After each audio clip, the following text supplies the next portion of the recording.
പ്രിയമുള്ളവരെ എല്ലാവർക്കും നമസ്കാരം. ഇന്ന് നമ്മൾ വീഡിയോ ചെയ്തിരിക്കുന്നത് മാർക്കറ്റിൽ നമുക്ക് ഒത്തിരി കത്രികകൾ കിട്ടും. അപ്പം നമുക്ക് ഉപയോഗത്തിന് പറ്റിയ കത്രിക എങ്ങനെ നമുക്ക് തിരഞ്ഞെടുക്കാം, എത്ര സൈസ് കത്രികകളുണ്ട് എന്നുള്ള കാര്യങ്ങളെപ്പറ്റിയൊക്കെ ഒന്ന് നിങ്ങളോട് പറഞ്ഞു തരാനും എനിക്കറിയാവുന്ന പോലെ തന്നെ നിങ്ങൾക്കൊന്ന് പറഞ്ഞു തരാം. എന്നേക്കാൾ കൂടുതൽ അറിവുള്ളവർ ഇതേപ്പറ്റിയുള്ളവർ പല വീഡിയോസും ഇട്ടിട്ടുണ്ട്. എങ്കിലും നമ്മളിൽ അറിയാവുന്ന അറിവുകൾ നിങ്ങൾക്കൊന്ന് പറഞ്ഞു തരാം എന്ന് കരുതിയാണ് ഞാൻ എത്തിയിരിക്കുന്നത്. ഇപ്പോൾ ഏറ്റവും ഒരു ചെറിയ കത്രിക നിങ്ങൾക്ക് കാണാൻ കഴിയും. ഈ കത്രിക എന്ന് പറയുന്നത് ഇലക്കത്രിക, അതായത് നമ്മൾ പണ്ടൊക്കെ ഈ വീട് തെറുപ്പുകാർ ഇല വെട്ടാനായിട്ട് ഉപയോഗിച്ചുള്ള കത്രികയാണ്. ആ കത്രികയുടെ ആ ഒരു വശം നോക്കിക്കോണം. എപ്പോഴും നമ്മൾ ആ കത്രികയുടെ ഇല തിരഞ്ഞെടുക്കുമ്പോൾ ഒത്തിരി ഓവലാകാത്തത്, ചുണ്ടിൻ്റെ വശം കൊണ്ട് ഒരുപാട് ഓവലാകാത്ത കത്രിക വേണം നമ്മൾ എപ്പോഴും നോക്കിയെടുക്കാൻ.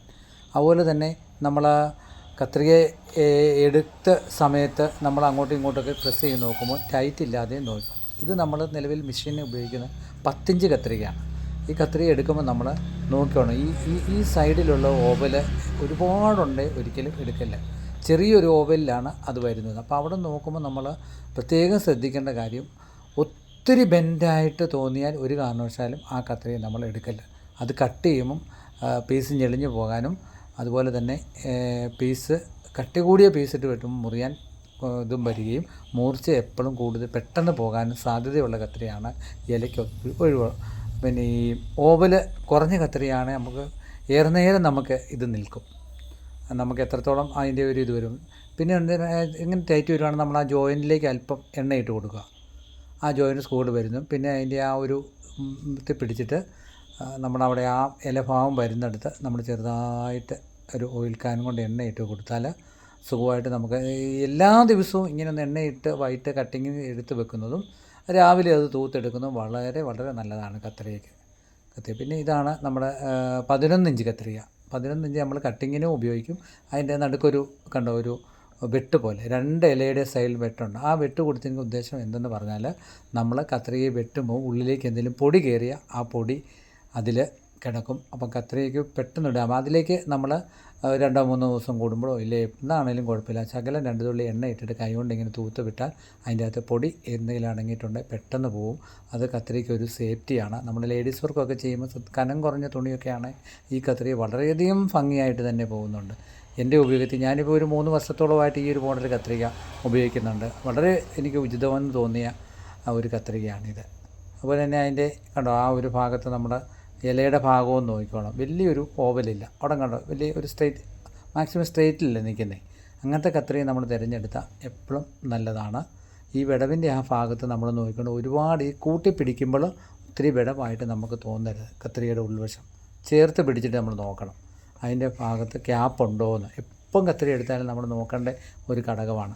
അപ്പോൾ ക്യാപ്പ് കുറയ്ക്കാൻ വേണ്ടി നമ്മൾ ഒത്തിരി സ്ക്രൂ ടൈറ്റ് ചെയ്ത് കൊടുത്താൽ എന്ത് സംഭവിക്കും? സ്ക്രൂ ടൈറ്റ് ആകുമ്പോൾ കത്രിക ടൈറ്റ് ആവും. അപ്പോൾ അതിൻ്റെ ബോൾട്ട് ചെന്ന് ഇടിച്ച് പ്രശ്നം ഉണ്ടാക്കാതെ ഇല വയ്ക്കാൻ ചെറിയൊരു കെട്ട് കൊടുത്ത് ഉപയോഗിക്കുന്നതും നല്ലതാണ്. ഇവിടെ കണ്ടോ തുണി കൊണ്ട് ചെറിയൊരു കെട്ട് കൊടുത്ത് ഉപയോഗിക്കുകയാണെങ്കിൽ കുറച്ചും കൂടെ നമുക്ക് ഒരു സുഗമമായിട്ട് എനിക്ക് തോന്നി. ആ ഒരു നീട് വന്ന് ആ പിടി വന്ന് നിൽക്കുന്ന ഒരു കാല് കണ്ടോ, അത് കണ്ടോ ഒത്തിരി ഇടിക്കാതിരിക്കുമ്പോൾ അതും ഒരു സേഫ്റ്റിയാണ്, മൂർച്ചയ്ക്ക് സേഫ്റ്റിയാണ്. ആ ഒരു ടക്കെന്ന് പെട്ടെന്ന് ഇടിക്കാതിരിക്കുമ്പോൾ അതും നിങ്ങളൊന്ന് ചെയ്ത് നോക്കുക, വളരെ നല്ലതാണ്. പിന്നെ ഇതാണ് പണ്ടൊക്കെ മാസ്റ്റർമാർ നമുക്ക് ഉപയോഗിച്ചുകൊണ്ടിരുന്ന ഇത് ജർമ്മൻ കത്രികയാണിത്. ഇതെന്ന് വെച്ചാൽ ഇത് കത്രിക നേരെ നിൽക്കും. ഒരു ബോൾട്ട് ഉണ്ടോ, ആ ബോൾട്ട് നമുക്ക് അഴിച്ചെടുക്കാവുന്നതാണ്, അഴിച്ച് ക്ലീൻ ചെയ്യാവുന്നതാണ്. അപ്പോൾ മേശപ്പുറത്ത് നമ്മൾ വെച്ചാൽ ഈ കത്രിക വളരെ നേരെ തന്നെ ഇരിക്കും. നമ്മൾ മറ്റേ ചെരിഞ്ഞ് കിടക്കുകയല്ലേ ഉള്ളൂ, ഏത് സൈഡിലോട്ട് വെച്ചാലും അത് നമുക്ക് ചെരിഞ്ഞ് കിടക്കുകയല്ലേ ഉള്ളൂ. ഇത് അങ്ങനെ ഒരിതില്ല, കാരണം അങ്ങോട്ട് വെക്കുമ്പോൾ ഇത് സംഭവം അങ്ങനെ തന്നെ നേരെ നിൽക്കും. പിന്നെ നമുക്ക് ഈ ബോൾട്ടില്ല, ഇത് ഊരിയെടുക്കാം. ഇത് ഊരിയെടുത്ത് നമുക്ക് ക്ലീൻ ചെയ്യണമെങ്കിൽ ക്ലീൻ ചെയ്യാം. അതൊരു വലിയൊരു സൗകര്യമാണ്. ഇതിങ്ങനെ എടുത്തിട്ട് നമുക്ക് അത്യാവശ്യം എന്തെങ്കിലും ക്ലീൻ ചെയ്യാനുള്ളപ്പോൾ അത് ക്ലീൻ ചെയ്തെടുത്ത് നല്ല ക്ലിയറാക്കി നമുക്ക് അത് മേശപ്പുറത്തോട്ട് വെക്കുവാണെങ്കിൽ ഒരു അഴകാണ്.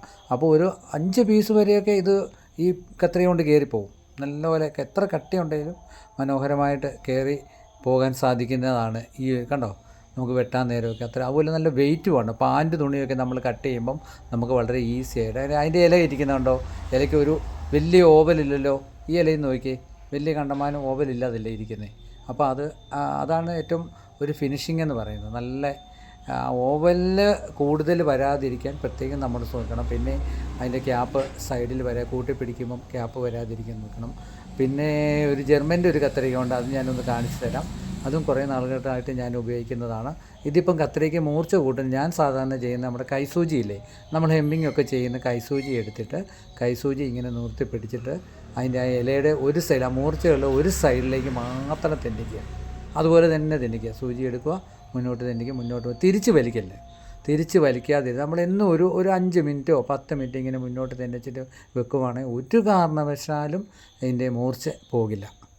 ഇങ്ങനെ തിരിച്ച് പിടിക്കുക. തിരിച്ച് പിടിച്ചിട്ട് ഈ ഒരു സൈഡും കൂടെ നമ്മൾ അങ്ങനെ അങ്ങോട്ട് കണ്ടോ, അങ്ങനെ അങ്ങോട്ട് രാഗി കൊടുക്കുകയാണെന്നുണ്ടെങ്കിൽ തീർച്ചയായിട്ടും നമുക്ക് നിങ്ങളുടെ കത്രിക ഒന്ന് പരീക്ഷിച്ച് നോക്കിയാൽ കൈസൂചി കൊണ്ട് അങ്ങനെ ചെയ്ത് നോക്കിയാൽ വളരെ നല്ലതായിരിക്കും. ശകലം ഒരു തുള്ളി എണ്ണ ഇട്ടിട്ട് ചുമ്മാ തുണി കൊണ്ടോ കൈവിരൽ കൊണ്ടോ നമ്മൾ കൈ മുറിയാതെ ഒന്ന് തൂത്ത് വിട്ടാൽ മതി.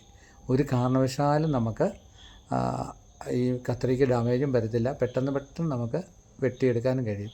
ജോയിൻറ്റിലോട്ടൊക്കെ ഒന്ന് എണ്ണയൊക്കെ ഇട്ട് കൊടുക്കുവാണെങ്കിൽ വളരെ ഭംഗിയായിട്ട് നമുക്കൊരു കത്രിക കട്ട് ചെയ്യാനും വേണമെങ്കിൽ ഉപയോഗിക്കാം.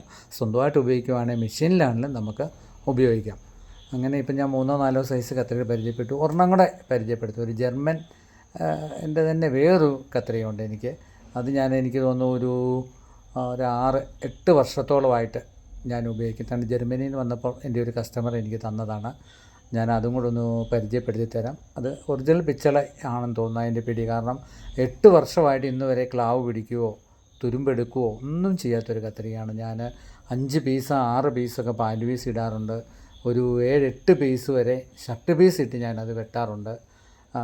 അത് അത്ര മനോഹരമായിട്ടുള്ള ഒരു കത്രികയുണ്ട്. അതുകൊണ്ട് ഞാനൊന്ന് പരിചയപ്പെടുത്തി തരാം കേട്ടോ. അതിൻ്റെ ചുവടുവശത്താണ് ഇതാണ് ആ കത്രി. അത് ഞാൻ കയ്യിൽ ഇത് വരാതിരിക്കാൻ ഒരു കെട്ടൊക്കെ കെട്ടിയിട്ടുണ്ട്. നമ്മൾ വെട്ടുന്നിടത്ത് നമ്മുടെ കയ്യിൽ ഈ തഴമ്പൊക്കെ വീഴാതിരിക്കാൻ. അപ്പോൾ നല്ല സുഗമമായിട്ട് കയറിപ്പോവും. തള്ളവിരലിൻ്റെ ഭാഗത്തെ നമുക്കുണ്ട് അങ്ങനെ ഒരു പാടൊക്കെ വീഴാതിരിക്കും. എങ്കിലും കത്രിക പിടിക്കുമ്പോൾ നമുക്ക് നമ്മുടെ കൈയുടെ ഇവിടെ കണ്ടോ തഴമ്പൊക്കെ വീഴുന്നത് കണ്ടോ. അത് നമ്മുടെ തൊഴിലിൻ്റെ ഒരു ഭാഗമാണ്. അതിൽ നമ്മൾ എത്രത്തോളം അഭിമാനം കൊള്ളണം. കാരണം തയ്യൽ അത്ര മനോഹരമായൊരു തൊഴിലല്ലേ. അപ്പോൾ അത് നമ്മളെവിടെ ആര് പിടിച്ചു പറഞ്ഞാൽ നമ്മൾ തയ്യൽക്കാരനാണെന്ന് പറഞ്ഞ് നമുക്കൊരു ഐഡൻറ്റിറ്റി തരുന്നത് കട്ടറാകുമ്പോൾ നമുക്ക് അവിടെ ഒരു തഴമ്പ് വരും. ഇഷ്ടപ്പെട്ടെങ്കിൽ വീഡിയോ ഷെയർ ചെയ്യുക, സബ്സ്ക്രൈബ് ചെയ്യുക. Thank you.